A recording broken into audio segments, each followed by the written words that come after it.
Welcome back to the Why Factor. Today's why is: why do you feel behind in life even when nobody ever showed you the finish line?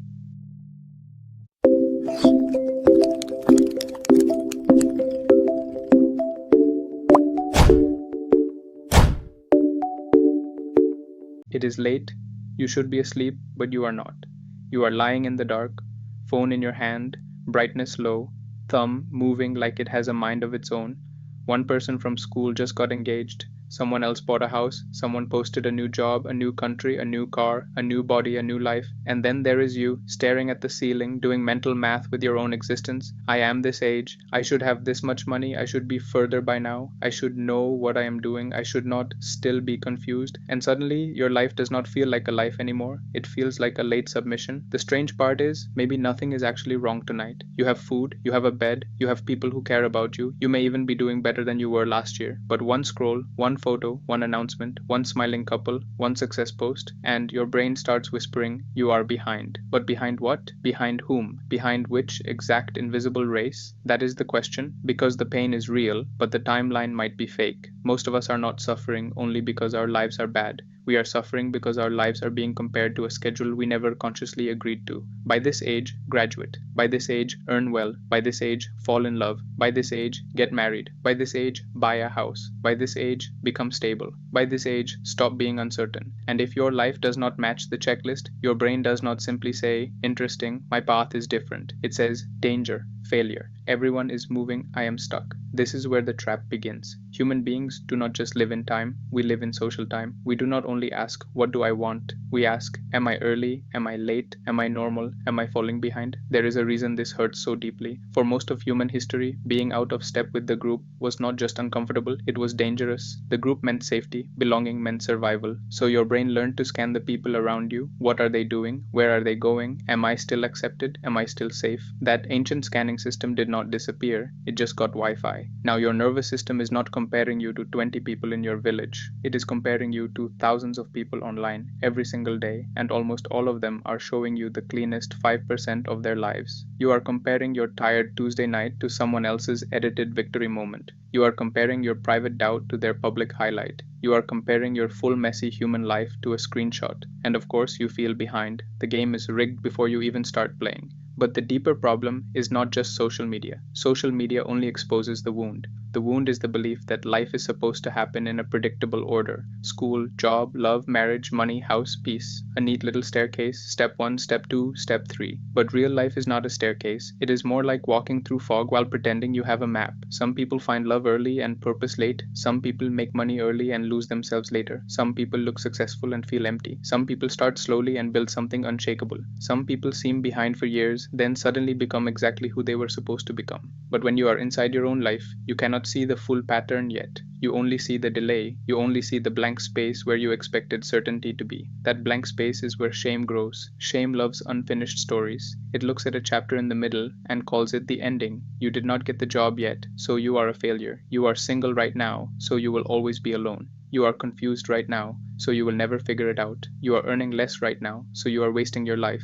But a middle chapter is not a verdict, it is just a middle chapter. The problem is, nobody posts the middle honestly. People post announcements, they post arrivals, they post rings, promotions, vacations, weddings, bodies, awards, milestones. They do not usually post the nights they doubted everything. They do not post the conversations that almost broke them. They do not post the debt behind the lifestyle, the fear behind the career, the loneliness inside the relationship, the panic under the achievement. So you start believing everyone else has a clear script and you are the only one improvising. This is called pluralistic ignorance. It means many people privately feel uncertain, lost, scared, or behind, but because everyone hides it, each person believes they are the only one struggling. So the whole room is anxious, but everyone thinks they are alone. That is modern adulthood. A crowd of people pretending they are on schedule, while secretly checking everyone else's pace. And the younger you are, the more intense this can feel, because your identity is still under construction. Your brain is still learning what matters to you, what kind of person you are, what kind of love feels safe, what kind of work feels meaningful, what kind of future actually fits you. But the world does not give you quiet space to become. It keeps asking for proof. What are you doing? Where are you working? Are you dating anyone? How much do you make? What is your plan? When are you settling down? When are you becoming serious? And when you do not have a confident answer, You feel like you are failing, but maybe you are not failing. Maybe you are forming. There is a difference. A seed underground is not behind the flower. It is doing a different part of the process, but because nobody can see it yet, it gets mistaken for nothing. That is how your inner life can feel. You are thinking, grieving, recovering, learning, restarting, becoming more honest, leaving versions of yourself that no longer fit.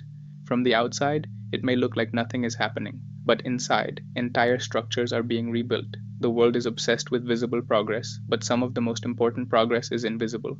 Healing is invisible, maturity is invisible, discernment is invisible, learning what you do not want is invisible, learning how not to betray yourself is invisible, learning how to survive disappointment without becoming bitter is invisible. These things do not always look impressive on a timeline, but they change the direction of your whole life. The cruel thing about feeling behind is that it makes you rush, and rushing can make you choose things that are not yours. A relationship just so you are not single, a career just so people stop asking, a degree just so your life looks respectable, a lifestyle just so you feel less embarrassed, a version of success that photographs well but does not feel like home. Sometimes the fear of being behind pushes people into lives they later have to escape from. That is why the question should not only be, am I late? The better question is, late for what? Late for a life I actually want, or late for a life I was trained to perform? Because there are two different clocks running inside you. One is the external clock. It cares about age, status, comparison, milestones, and approval. It asks, how does my life look? The other is the internal clock. It cares about readiness, truth,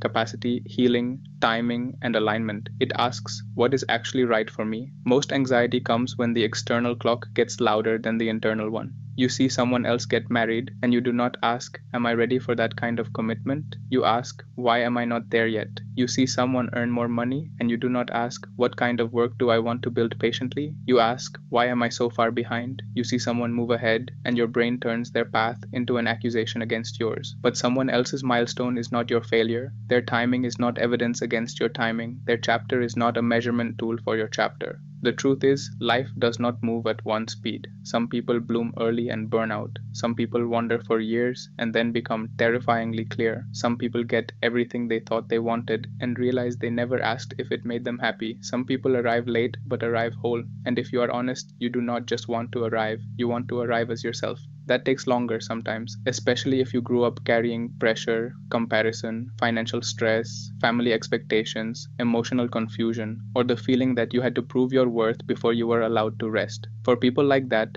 adulthood is not just chasing dreams. It is unlearning panic. It is learning to want things without fear driving the whole machine. It is learning to separate ambition from anxiety. It is learning to ask, do I want this because it matters to me, or because I am afraid people will think I am nothing without it? That question can change your whole life, because a lot of what we call ambition is actually fear wearing a nice outfit. Fear of disappointing family, fear of looking ordinary, fear of being left behind, fear of being single, fear of being poor, fear of being invisible, fear of someone from your past seeing you and thinking they did not become much. So you run toward goals, but you are not always moving with love. Sometimes you are moving with terror.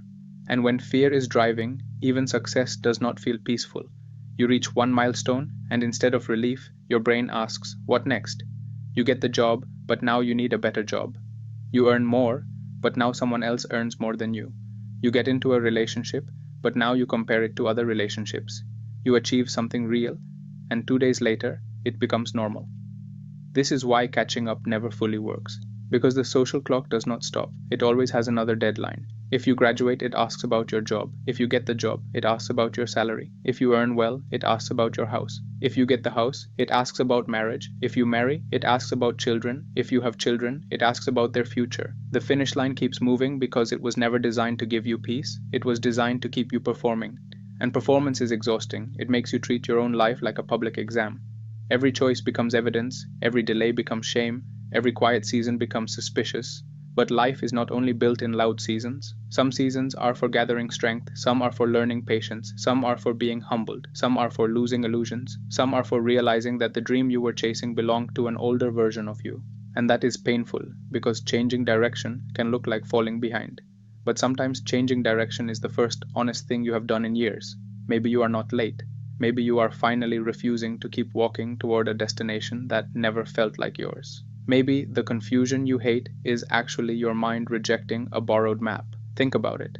How many of your deadlines were truly chosen by you? Who told you what age you should be married by? Who told you how much money is enough? Who told you what success should look like? Who told you that being single means something is wrong? Who told you that not knowing your whole future means you are irresponsible? A lot of people are living under rules they inherited without noticing. Family rules, cultural rules, Instagram rules, school rules, rules from relatives who panic when your life is not easy to explain. And because these rules are invisible, they feel like truth, but they are not always truth. Sometimes they are just fear passed down with confidence. Your parents may have needed stability early because their world was different. Your grandparents may have believed in one job, one marriage, one house, one path because that was the safest map they knew. But your world is different. Careers change, cities change, relationships change, technology changes, identity changes, people live longer, people restart later, people discover themselves in ways previous generations did not always have permission to. So why are you using an old clock to judge a new life? This does not mean your elders are wrong. It means their timeline may not be your timeline. Respect their wisdom, but do not let their fear become your prison, and do not let the internet become your second prison, because social media creates the illusion that everyone is ahead at the same time. But you are not seeing one person's whole life. You are seeing one person's best moment, then another person's best moment, then another person's best moment, stitched together into one fake superhuman timeline. One person got married, another got rich, another got fit, another moved abroad, another started a company, another bought a car. Your brain combines all of them into one imaginary person and says, look, everyone is doing better than you, but that person does not exist. You are competing with a collage. You are losing to a fictional character made from everyone else's highlights. No wonder you are tired. No wonder your own life feels small. The comparison is not fair. It was never fair. So when you feel behind, pause before you believe the feeling. Ask what triggered it. Was it a real problem, or did you just look at someone else's highlight? Are you actually stuck, or are you exhausted from measuring your life with the wrong ruler? Do you need a better plan, or do you need to stop insulting yourself for being human? Sometimes you are not behind. You are just tired. Sometimes you are not lost. You are between identities. Sometimes you are not failing. You are refusing to rush into a life that would impress people and quietly suffocate you. This does not mean you do nothing. It does not mean you romanticize confusion forever. Direction matters, effort matters, discipline matters. But direction is not the same as panic. Growth is not the same as punishment. You can move forward without hating where you are. You can want more without treating your current self like a mistake. The real goal is not to catch up to everyone else. The real goal is to stop abandoning yourself every time someone else reaches a milestone. Build your life like it belongs to you, slowly if needed, quietly if needed, differently if needed. Let other people's lives be information, not intimidation. Let their wins remind you what is possible, not what is wrong with you. And if you really want a healthier timeline, start making it smaller. Not smaller as in less ambitious, smaller as in more honest. What is the next true step? Not the step that makes your life look impressive, not the step that shuts people up, not the step that proves your worth. The next true step. Maybe it is applying for better work. Maybe it is saving money quietly. Maybe it is ending something you keep pretending is fine. Maybe it is learning a skill. Maybe it is going to therapy. Maybe it is forgiving yourself for wasting time, so you stop wasting more time punishing yourself.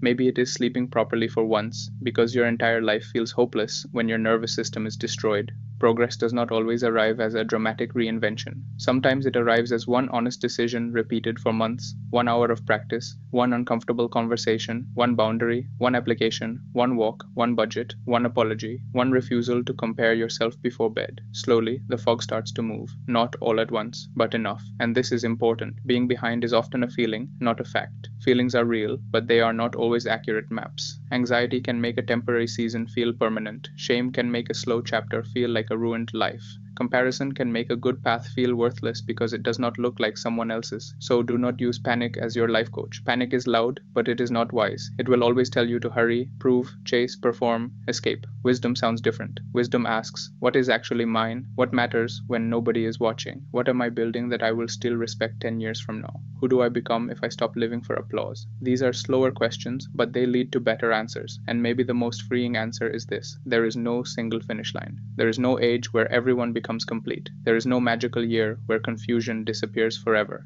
Adults are not people who have everything figured out. Adults are people who keep choosing responsibility even while carrying uncertainty. Everyone is improvising more than they admit. Everyone is adjusting the map. Everyone is losing and finding themselves in different ways. Some people just hide it better. So when the voice comes at night, the one that says you are late, you are behind, you are wasting time, answer it carefully. Say, Maybe I am not behind. Maybe I am just on a path that cannot be understood from the outside yet. Maybe the finish line I was chasing was never mine. Maybe I do not need to win the wrong race. Maybe I can build something slower, truer, quieter, and still be okay. Because the moment you stop treating life like a deadline, you can finally start treating it like something you are allowed to live. And that is the why. You feel behind because your brain is comparing your real, unfinished life to an invisible social clock and everyone else's edited milestones. But your life is not late just because it does not match someone else's calendar. It is still unfolding.